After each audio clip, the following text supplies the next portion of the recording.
What I do, what it do, what it does. How y'all doing today? The story this week will be a continuation about Moses and the Israelites walking through the desert.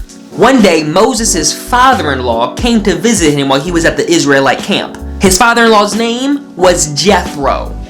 Jethro sounds like a gladiator's name. Father-in-law, gladiator, that's the same difference. So Jethro asked him a question. He said, "What are you gonna do today, Moses?" Now, my parents ask me that same type of question, but it's in a little bit different tone. They go, "And what will you be doing today, Christian?" And I'm like, "Jeez, guys, I don't know. Gosh, get out of my room." Oh, I'm just kidding. I don't have a room. I sleep on the welcome mat. So Moses answered Jethro, and he said, "Today, I will listen to people who cannot solve their problems, and I will explain God's rule to them so that they know what God wants them to do.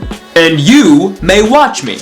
How generous of Moses. Now that is some TV I would watch. To me, it sounds like that Judge Moses' court is in session. It seemed like a great plan. Moses had people lined up out the door, just waiting to complain about their problems. But the thing was, nobody wanted to wait their turn. Now, people say kids hate waiting, but adults hate waiting too. That's why they created stuff like Instapot coffee.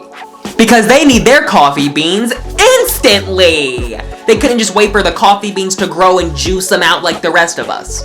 Now, the people were already unhappy because they were arguing over who was right in their disagreements. You know what? This is starting to sound like some biblical Judge Judy, some biblical Maury, and some biblical Oprah sprinkled into one. And to top all of this off, they hated waiting in the hot sun just for Moses to help them with their little bitty problems. And at the end of the day, Jethro, the gladiator, asked Moses why he was listening to so many people's problems. And Moses said, "Because I'm the only one they can ask about God's law." And Jethro said, "Boy, you need some milk." No, I'm just playing. He said, "You need some help."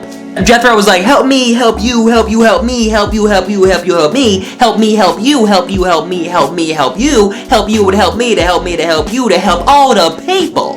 Jethro told Moses that he should get himself some helpers. And then the helpers could listen to the people and they could help them with the easier things. And then when a big problem arose, they would go straight to Judge Moses. And Jethro was right, that is a brilliant idea.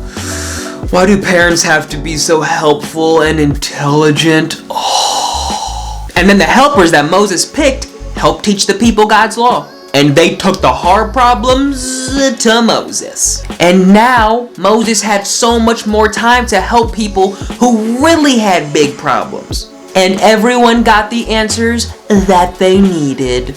Now, I wonder what was considered a big problem to them. Was like figuring out who was gonna empty the dishwasher the big problem? Or like figuring out who's been farting in their sleep? Was that the big problem? The world may never know.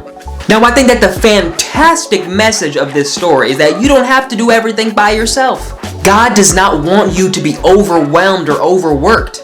He wants us to find peace in Him, knowing that He will take care of us. And sometimes the best way that He helps us is that He sends specific people into our lives to help us carry the burden of the workload that we're trying to force on ourselves. And if you accept the help that God sends you, it does not mean that you are weak. It means that you are smart. Because when we accept the help that God has sent us, then we realize that we cannot do everything. We are not God. There's only one God, and He is the helper of all creation. I hope you all enjoyed the video today.